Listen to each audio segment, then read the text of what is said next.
ចិត្តអូននៅសោកស្ដាយមិនអស់អាឡ័យក្រែងថ្លៃវិលមកដូចមុនមិនទាន់រៀងចាព្រោះតែអូននឹងចិត្តតន់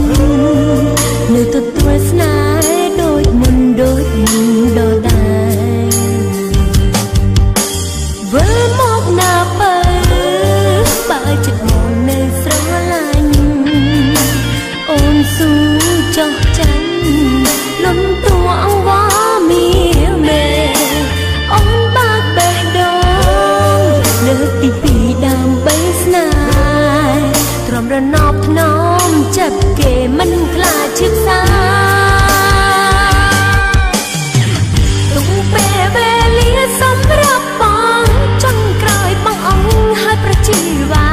បំណាច់បេះដូងអូនត្រូវការទោះជាយ៉ាងណាក៏មិនអស់ចិត្តព្រមប្រឈមមុខនឹងការពិតបើលែងអាណិតក៏សូមចាប់ត្រឹមនឹង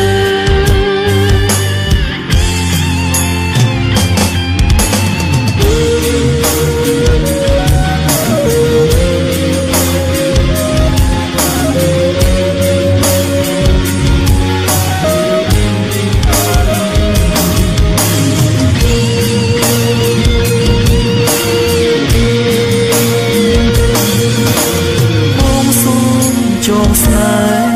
សូមមេអូនប្រណីវិលជួបជាថ្មី